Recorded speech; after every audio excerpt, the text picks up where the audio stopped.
नमस्कार। कृषि दर्शन कार्यक्रम में आप सभी का बहुत बहुत स्वागत है।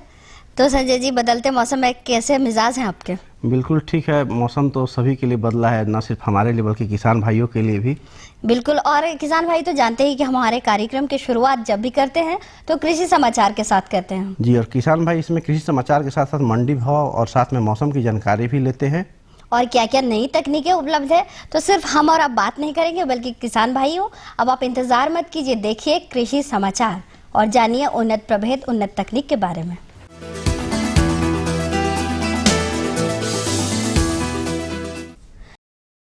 नमस्कार, कृषि समाचार में आपका स्वागत है। मैं हूं हिमांशु शेखर। आइए देखते हैं आज कृषि समाचार में क्या है खास। गुमला जिले में जैविक नियंत्रण प्रयोगशाला और बीज उत्पादन एवं प्रसंस्करण इकाई की होगी स्थापना। बिरसा कृषि विश्वविद्यालय में लगाए जाते हैं कृषि आधारित लघु उद्योग स्थापना के लिए प्रशिक्षण शिविर। एक दिन में 8 किलो लाह टहनियों से अलग करता है दावली।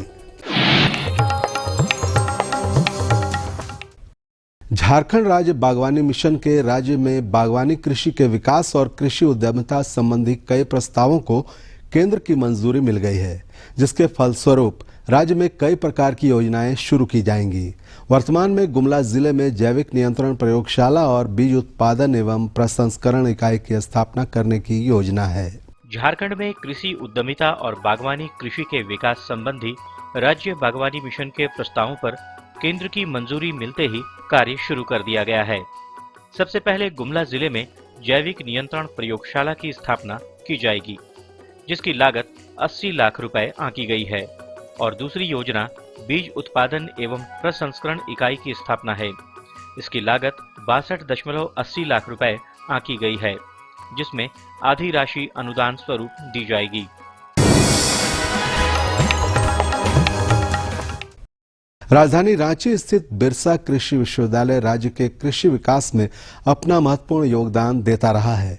यहाँ कृषि उत्थान के लिए नित्य नए अनुसंधान होते रहते हैं तथा नई कृषि तकनीकें और उन्नत बीज विकसित किए जाते हैं तथा इन तकनीकों को धरातल पर उतारने के लिए राज्य के किसानों को प्रशिक्षण शिविरों के माध्यम से प्रशिक्षित भी किया जाता है। इसके अलावा जो किसान कृषि आधारित लघु उद्योग लगाना चाहते हैं, उनके लिए भी प्रशिक्षण कार्यक्रम विश्वविद्यालय में चलाए जाते हैं। राज्य के किसान इन शिविरों से प्रशिक्षित होकर अपनी आर्थिक स्थिति और सुदृढ़ कर सकते हैं। किसान भाइयों, वर्तमान समय चल रहा है रबी फसलों के लगाने का। जो किसान रबी मक्का लगाना चाहते हैं, वो मक्का के अच्छे उत्पादन के लिए उन्नत किस्में बिरसा मक्का 1, बिरसा विकास मक्का 2, HQPM और स्वान लगा सकते हैं। हमारे झारखंड में उपजाई जाने वाली फसलों में मक्का एक प्रमुख फसल है। हमारे किसान वर्तमान समय में इसकी बुआई कर सकते हैं। मक्के की फसल से अच्छा उत्पादन लेने के लिए कृषि विशेषज्ञ बिरसा मक्का 1, बिरसा विकास मक्का 2, HQPM और स्वान नामक उन्नत प्रभेद लगाने की सलाह देते हैं। ये प्रभेद बेहतर उपज देने में सक्षम है। अभी आपका रबी का मक्का लगाने का समय आ रहा है। आप रबी 15 अक्टूबर से 15 नवंबर के बीच में लगाइएगा। इससे पहले खेत की अच्छी से जुताई कर लीजिए और जुताई करने के पश्चात उस मिट्टी में 3 से 5 क्विंटल तक प्रति एकड़ गोबर खाद मिला दीजिए। उसके बाद आप अच्छा किस्म लीजिए, जैसे आपका बिरसा मक्का 1 है, बिरसा विकास मक्का 2 है, HQPM है। तो ये जो उन्नत किस्म है, इसके अलावा स्वान है, ये किस्म आप खेत में लगाइएगा। और लगाने से पहले खेत में आपका जो रासायनिक खाद है उसकी जो अनुशंसित मात्रा है उसको मिला के बीज बोइएगा।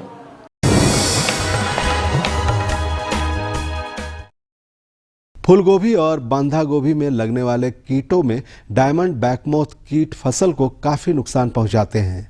आइए आज के बेहतर तकनीक में जानते हैं डायमंड बैकमोथ कीट के नियंत्रण के उपाय।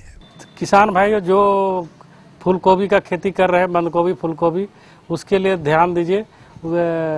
इसके लिए आप लोगों को डायमंड बैकमोथ करके कीट का आक्रमण होता है, जो आपका पत्ता गोभी या फूलगोभी को छेद कर देता है।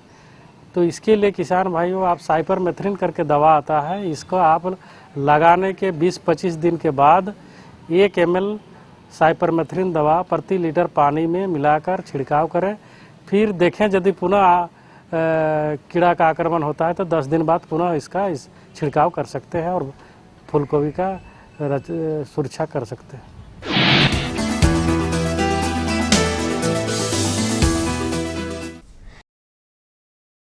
लाह उत्पादक लाह को टहनियों से आसानी से अलग करने के लिए दावली का सहयोग ले सकते हैं।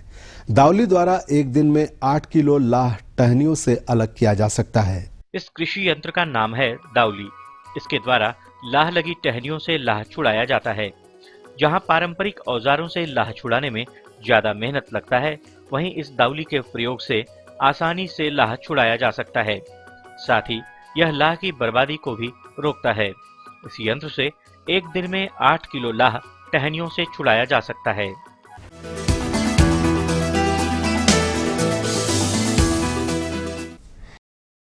कृषि समाचार में आइए अब मिलते हैं एक सफल किसान से और उनसे मिलकर जानते हैं उनकी किन खासियतों ने उन्हें सफल किसान बनाया। विरासत में मिली खेती किसानी के काम को इस किसान ने अपनी मेहनत और सूझबूझ के दम पर खूब ऊंचाई पर ले गए। अपना और अपने क्षेत्र का नाम रोशन करने वाले ये किसान अन्य किसानों के लिए प्रेरणा स्रोत भी हैं। खेती बाड़ी के साथ बकरी पालन भी करता हूँ, मुर्गी पालन भी किया जा सकता है और बैल भी रखते हैं, गाय भी रखते हैं।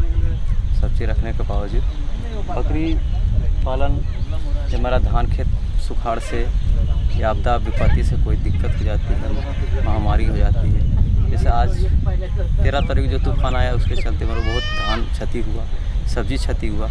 उस माध्यम में मेरा बकरा ये बेचने लायक है, जो हम बेचेंगे 15,000 में और 2 बेचे हैं। 15 बेचने वाला है। मैं पहले 10 और 15 करके इसे बेचे हैं। 25,000 हुआ था। इसमें अपना घर परिवार पढ़ाने, बच्चा लोग को पढ़ाएं लिखाएं, कॉलेज में फीस देना पड़ा और घर में चावल ये सब।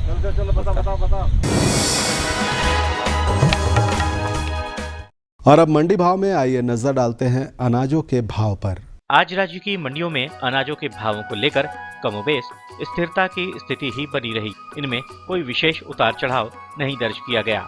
सब्जी मंडियों में हरी सब्जियां महंगी बिकी, वहीं प्याज और टमाटर के मूल्यों में थोड़ी और तेजी आई है।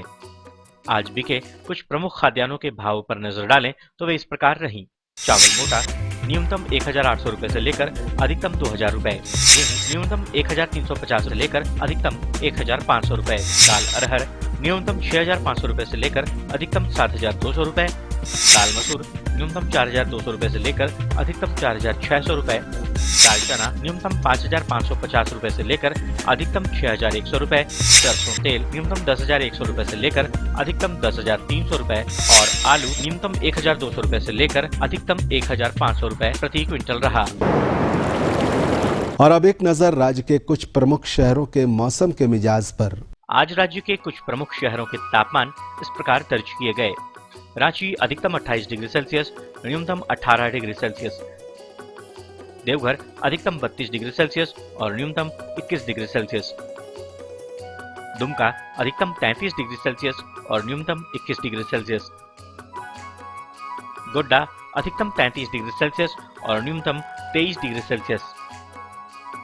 चाईबासा अधिकतम 34 डिग्री सेल्सियस और न्यूनतम 23 डिग्री सेल्सियस। और हजारीबाग का तापमान अधिकतम 29 डिग्री सेल्सियस और न्यूनतम 19 डिग्री सेल्सियस रहा। कृषि समाचार में आज इतना ही। अगले दिन अगले अंक में फिर मुलाकात होगी कुछ ताजा तरीन खबरों के साथ। तब तक के लिए दीजिए इजाजत। नमस्कार, जोहार।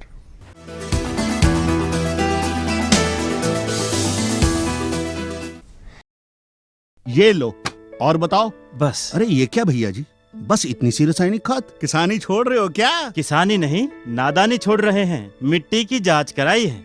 अब तो लालाजी जितनी जरूरत है उतने ही उर्वरक खेत में डालेंगे। हाँ, किसान भाई आज ही अपने जिले की नजदीकी भूमि परीक्षण प्रयोगशाला में मिट्टी की जांच जरूर करवाएं और मिट्टी में पोषक तत्व, नमी व पौधे के विकास को देखते हुए केवल जरूरत के अनुसार ही पोषक तत्व डालें। और हाँ, मिट्टी में गंधक, जस्ता, बोरोन जैसे सूक्ष्म पोषक तत्वों का पता लगाना भी न भूलें।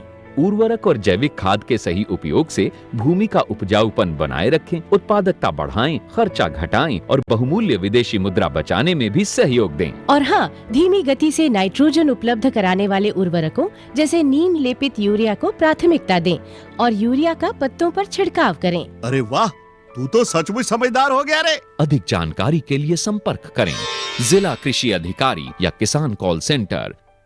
तो दीप्ति जी, अभी हमने किसान भाइयों के साथ देखा कैसे मंडी में क्या है, क्या नई नई तकनीक है और साथ ही मौसम की जानकारी भी ली। तो और क्या खास है आज के कार्यक्रम में? संजय जी, खेत अच्छी फसल हो उसके लिए ज़रूरी होता है कि जो उसका बेस होता है यानी कि खेत अगर मजबूत होगा तो फसल भी अच्छी होगी। यानी दीप्ति जी, आप कहना चाहते हैं कि खेत की तैयारी अगर अच्छी होगी तो आने वाली जो लगाने वाली फसल है वो काफ़ी अच्छी होगी। बिल्कुल। लेकिन दीप्ति जी, इसके साथ साथ जो होता है खेत की तैयारी के साथ साथ अगर बीज का चयन भी अच्छा हो, उन्नत प्रभेद हो और रोग प्रतिरोधक क्षमता हो उस बीज में, तो निश्चित रूप से ही हमारी फसल और ज़्यादा अच्छी होगी। बिल्कुल। और अभी रबी फसलों को लगाने का सही समय, किसान भाई आप भी जान रहे हैं कि रबी फसल लगाने के लिए जब आप खेत की तैयारी करते हैं तो किस तरह से आप खेतों की तैयारी करेंगे, और उसके लिए ये बेहद ज़रूरी है कि मिट्टी का चयन सही ढंग से हो और अगर वो अम्लीयता की मात्रा हो तो चूने के पानी का भी प्रयोग कर सकते हैं। जी, तो दीप्ति जी, आप बताना चाहते हैं कि किसान भाई रबी के मौसम में कैसे खेत की तैयारी कर, कौन सा बीज का किस्म चयन करें? बिल्कुल। और इसके लिए चलिए चलते हैं हमारे विशेषज्ञ के पास। हमारे विशेषज्ञ है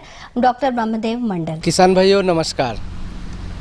किसान भाइयों, खरीफ का मौसम समाप्त होने को आप सब अब रबी की तैयारियों में व्यस्त हो गए हैं।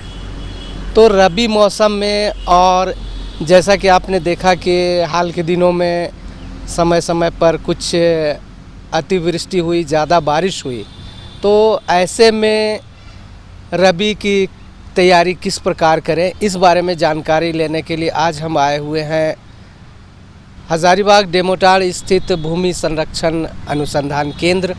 और हमारे साथ हैं इस केंद्र के उपनिदेशक श्री बीपी मंडल साहब। मंडल साहब, आपका कार्यक्रम में स्वागत है। नमस्कार। नमस्कार मंडल साहब, सबसे पहले आपसे ये जानना चाहेंगे कि खरीफ मौसम के बाद किसान भाई जो रबी की तैयारी है वो किस प्रकार, उसकी शुरुआत किस प्रकार करें? रबी अच्छा मौसम है, ये रबी का सीज़न चल रहा है।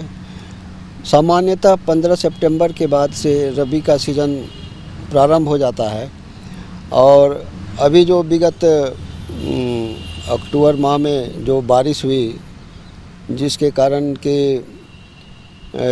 ये खेती की तैयारी में, रबी के खेती की तैयारी में थोड़ा विलम्ब हो रहा है। किसान लोग अभी रबी से, खरीफ से निपट ही रहे हैं। अभी धान खेत में लगा हुआ है और तब तक रबी का सीज़न चालू हो गया है। तो किसानों के ऊपर में एक जिम्मेवारी ये हो गई कि जल्दी से जल्दी खरीफ को निपटाएं, खरीफ फसल को, उसके बाद रबी के खेत की तैयारी करें।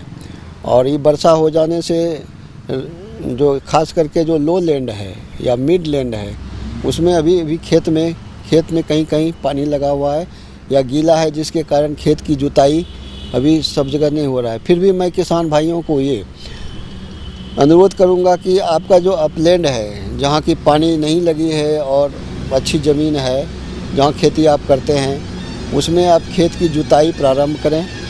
और रबी मौसम के लिए जो उपयुक्त, अभी रबी सीज़न में गेहूँ, मक्का, चना, सरसों, मटर और रबी सब्जी, ये जो मुख्य फसलें हैं, इसके लिए आप उपयुक्त खेत की तैयारी अभी से चालू करें। गेहूं लगाने में अभी समय है, मुख्य फसल रबी में गेहूं है, वो अभी समय है, लगभग 1 महीना विलम्ब भी जाएगा। लेकिन वर्तमान में अभी आपका चना है, मटर है, सरसों है, ये 3 फसल जो है किसानों को लेने के लिए उपयुक्त समय है और खेत की तैयारी करके इसमें खेत की तैयारी करें। मंडल साहब, आपने जैसा कि बताया कि रबी की इन फसलों के लिए तैयारी करनी है, तो जहाँ तक सबसे पहले खेत की तैयारी की बात आती है, तो इन अलग अलग फसलों के लिए क्या खेत की तैयारी के किस प्रकार करें किसान भाई? जो भी खेत है आपका प्रति है, तो उसमें कम से कम 2 से 3 जुताई करें। उसमें जो कंपोस्ट, वर्मी कंपोस्ट, इसके अलावे जो आपके खरपतवार या घर के आसपास का जो भी चीज़ है, उस खेत में जुताई से पहले डाल दें और अच्छी तरह से मिट्टी में उसको मिलाएं ताकि वो खेत में मिल जाए। इससे ये फ़ायदा होगा कि हमको रासायनिक खाद कम देने की ज़रूरत पड़ेगी और उतने से ही हम लोगों का भी किसान, जो गरीब किसान है, उसका खेत तैयार हो सकता है। मंडल साहब, आपने खेत की तैयारी के बाद बताया, बहुत अच्छी बात थी। और अब सवाल ये पैदा होता है कि चाहे वो कोई भी फसल हो, उसके लिए अच्छी प्रभेद बहुत ज़रूरी है। तो रबी मौसम में आपने जिन फसलों की चर्चा की, उसके लिए इसके प्रभेद का क्या महत्व है? रबी मौसम में अभी जैसे कि गेहूं में अभी विलम्ब है, लेकिन गेहूं में आपका RR 21 या सोनालिका, ये सब पुरानी वैरायटी है। एक 8571 8571 एक वैरायटी पिछले साल भी झारखंड में उसको इंट्रोड्यूस किया गया है, वो बहुत अच्छी है। चना में राधे, वो अच्छी वैरायटी है, उसको लोग लगा सकते हैं।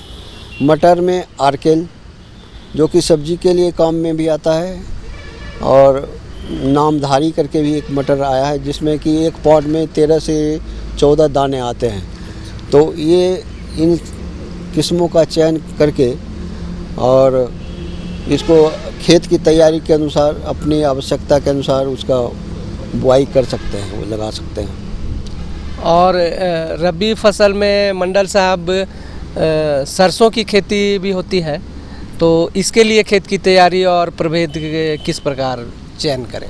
सरसों की खेती के लिए उसमें 1 से 2 जुताई करने के बाद, चूँकि खरीफ में ही उसमें खाद वगैरह दिया गया रहता है, तो उसमें ज़्यादा खाद की आवश्यकता नहीं पड़ती है।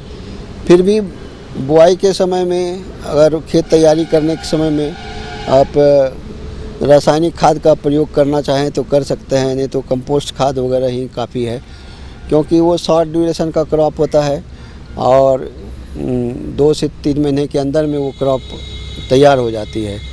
तो उसके लिए मिट्टी चूँकि अच्छी है और जो खाद वगैरह पहले से भी दिया गया है, तो वो उसके संतुलन को बैलेंस करता है, मेंटेन करता है।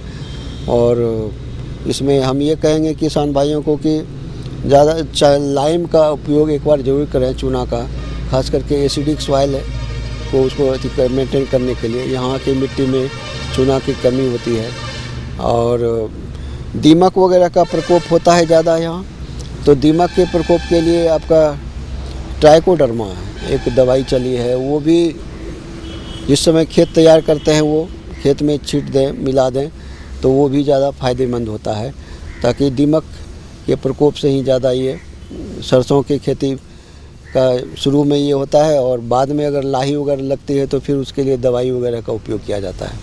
एक सवाल ये उठता है मंडल साहब के, जहाँ तक बीजों की बात है, तो बीजोपचार तो ज़रूरी है, इसके लिए किसान भाई क्या करें?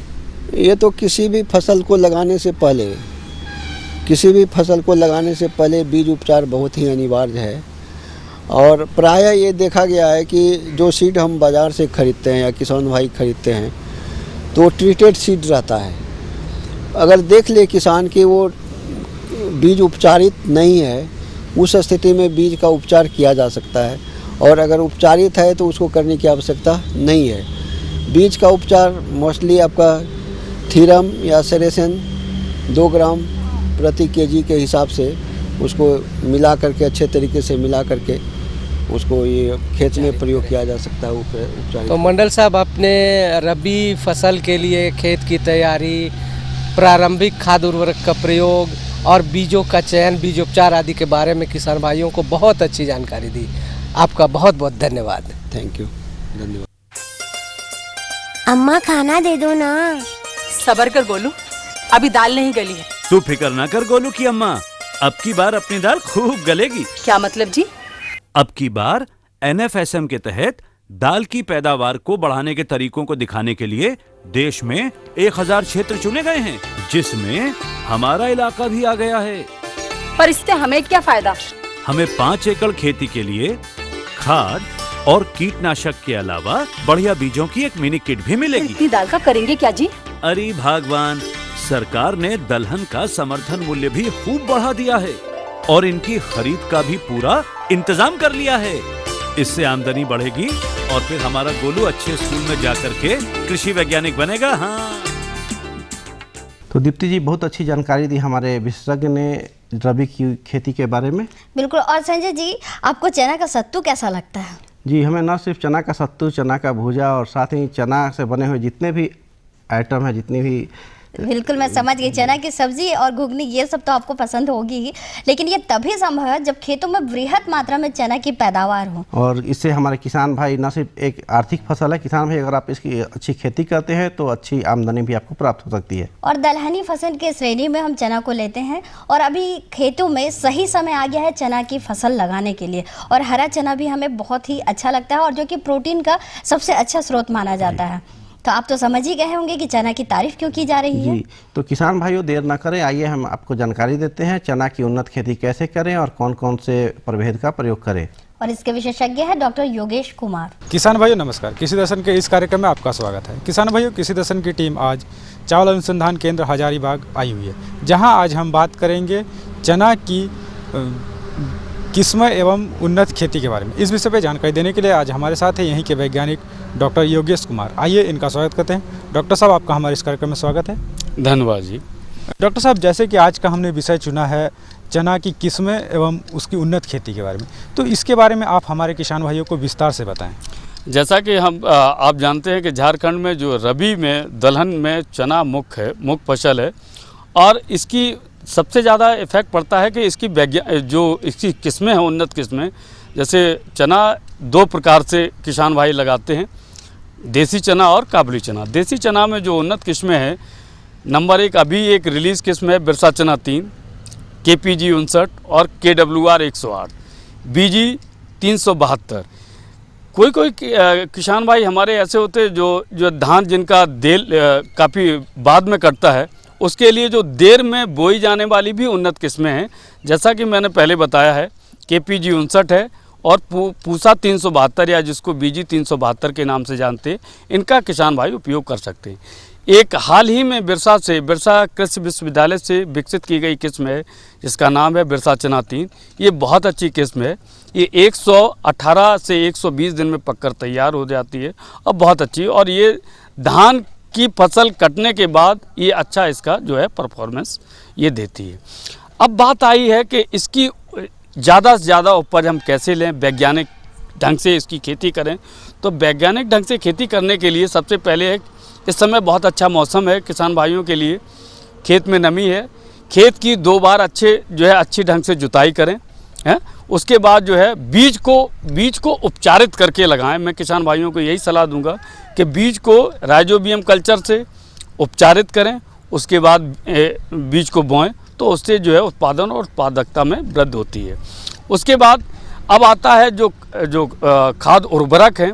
अगर जिन किसान भाइयों के पास गोबर की खाद है या कंपोस्ट है, वो खेत में डालें।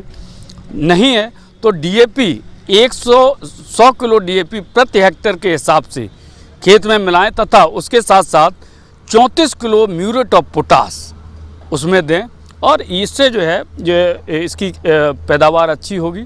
उसके साथ साथ सबसे बड़ी वो है कि अगर किसान भाई जब फूल आने के बाद अगर 2% यूरिया का छिड़काव अगर किसान भाई करते हैं, जब फली बनने लगती है पौधे में, तो उससे बताते हैं कि लगभग 15 से 20% तक जो है उपज में वृद्धि हो जाती है।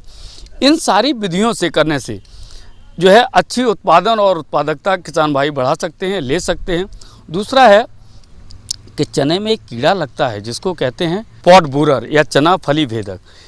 इससे बचने के लिए एक दवाई आती है, बाज़ार में उपलब्ध है, जिसको कहते हैं इंडोक्साकार्ब, या दूसरी दवाई है स्पाइनोसेड, उसका भी किसान भाई उपयोग कर सकते हैं। एक चीज़ मैंने किसान भाइयों को मैं बताना चाहूँगा कि इसमें एक रोग लगता है जिसको कहते हैं उकटा रोग। अगर किसान भाई, बहुत से किसान भाई होते हैं कि चना को जो है सीधा केवल चना ही बोते हैं, पर बहुत सारे किसान भाई ऐसे होते हैं चना के साथ तीसी और सरसों लगाते हैं। अगर चना के साथ तीसी या सरसों लगाएंगे तो उससे उकटा रोग और जो दूसरा कीड़ा हमने जो बताया था कीट, उसका भी प्रभाव कम होता है। लगाने का तरीका कैसे होता है, देखिए, कोशिश करें कि 2 लाइन सरसों या 2 लाइन तीसी, या जो धनिया लगाना चाहें तो धनिया 2 लाइन, उसके बाद 6 या 8 लाइन चना बोएं। अगर ये नहीं कर सकते तो एक और विधि है, खेत के चारों तरफ सरसों या तीसी लगाएं और बीच में चना लगाएं। तो इससे ये काफ़ी हद तक ये जो रोग होता है और कीड़ा होता है, इससे किसान भाई बच सकते हैं और इससे पैदावार भी अच्छी होती है। दूसरा मैंने जो बताया आपको यूरिया का छिड़काव, ये बहुत इम्पॉर्टेंट होता है।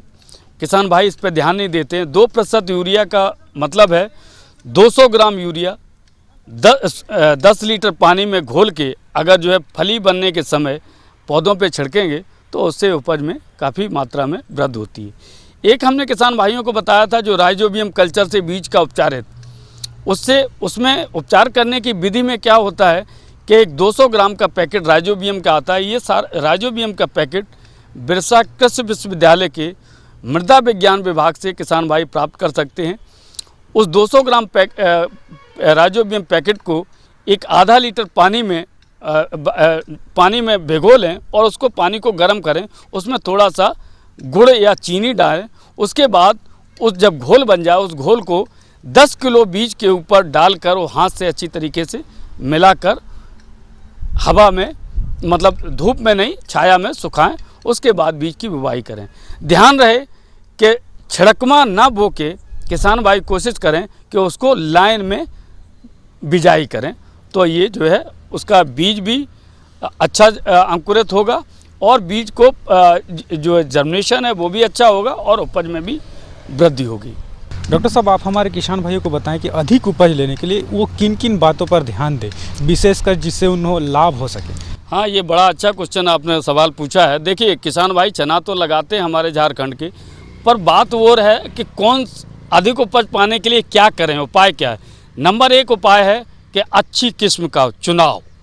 दूसरा है लगाने का तरीका, जो हमने आपको बताया। अच्छी किस्म मतलब जो लोकल चना से अच्छा है कि जो बीज अच्छा है, जो यानी अनुशंसित बीज है, वैज्ञानिकों के द्वारा जो हमने बताई किस्में है, KPG 59 है जिसको उदय के नाम से जानते हैं, KWR 108 है, या बिरसा चना 3 है, या काबली जो लेना चाह रहे किसान भाई काक 2 है। एक और काबली के वैरायटी किस्म है जिसको कहते हैं HK 94-134। इन किस्मों का उपयोग करें। उसका कारण ये है कि ये सारी किस्में उकटा जो रोग लगता है, उकटा रोग रोधी किस्में हैं।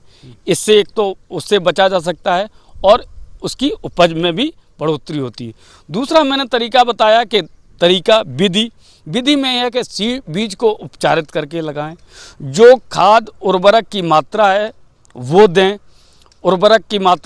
दें, और उसको लगाएं। जैसे बीज को राइजोबियम से उपचारित करें या PSB कल्चर है उससे उपचारित करके लगाएं। और जो उपयुक्त मात्रा है, जैसे FYM गोबर की खाद या कंपोस्ट डालें, या उर्वरक की जो मात्रा है जो जैसे DAP का उपयोग कर सकते हैं, म्यूरेट ऑफ पोटाश का उपयोग करें। ये सब तरीके हैं जिनसे किसान भाई अच्छी उपज ले सकता है। डॉक्टर साहब, हमने किसानों को देखा है कि जब वो चने की खेती करते हैं तो बहुत अधिक वो खुटाई करते हैं, तो ये क्या चने की फसल के लिए अच्छी होती है या उससे नुकसान होते हैं? बड़ा अच्छा क्वेश्चन आपने पूछा। देखिए, निपिंग कहीं फ़ायदा भी होता, फ़ायदा वहीं होता जहाँ सिंचाई दे सकता है किसान भाई। निपिंग से क्या होता है, जो खुटाई करता है उससे कल्ले ज़्यादा निकलते हैं, ज़्यादा शाखाएँ निकलती हैं, उत्पादन ज़्यादा होता है, पौध ज़्यादा बनते हैं। पर जो खुटाई करते हैं वहीं करनी चाहिए जहाँ किसान भाई सिंचाई दे सकें। खुटाई के बाद खेत में सिंचाई की आवश्यकता पड़ती है। जहाँ सिंचाई का साधन नहीं है वहाँ पर किसान भाई खुटाई का काम ना करें। तो किसान भाइयों, वक्त कम रहा या ज़्यादा रहा, आपसे मिलेंगे ये वादा रहा। इसी वादे के साथ हम दोनों को दीजिए इजाज़त। नमस्कार।